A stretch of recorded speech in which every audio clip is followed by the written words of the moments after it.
Hello, I'm Shivangi Lhumi. I'm a legal intern at Lexis & Company. I'm from Yashwantrao Chavan Law College, Pune, Maharashtra. Today my topic is robbery under section 390 of IPC. In modern American and English law, the crime of robbery is generally defined by the statute. There are two types of definitions which are primarily used.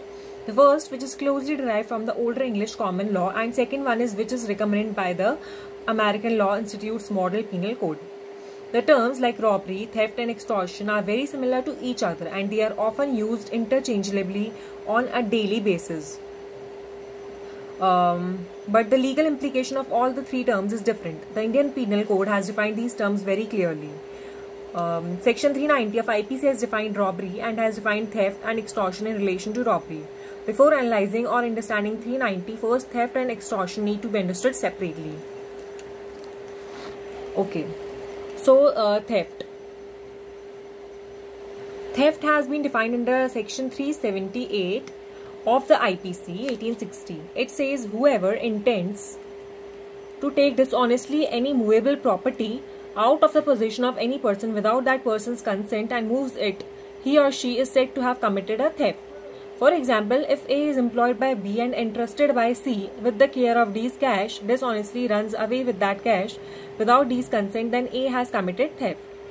Essentials of theft: there has to be dishonest intention to take the property away.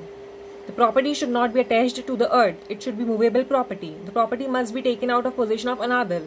A thing which is in possession of nobody cannot be subject to theft. So, punishment for theft is defined under section 379 of IPC 1860. It says that a person who commits theft shall be punished with imprisonment of up to 3 years or with fine or with both. Extortion. What is extortion? It is defined under section 383 of IPC.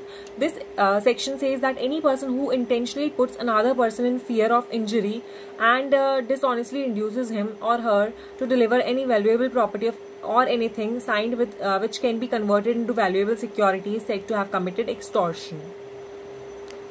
For example, if D threatens A that he will keep A's child in wrongful confinement and will kill him unless A delivers to him a sum of rupees 1 lakh, then D has committed extortion. Essential ingredients of robbery. Section 390 of IPC 1860 says that in all robbery there is either extortion or theft. The Black Laws Dictionary defines robbery as the felonious act of taking the personal property of another from a person or immediate presence against his will, accomplished by using force and fear with the intention of permanently depriving the owner of the thing. This video doesn't solicit any types of promotion or advertisements as per the guidelines of Bar Council of India, and the sole purpose of this video is for educational purposes only. Please like, share and comment on my video and do subscribe this channel. Thank you so much.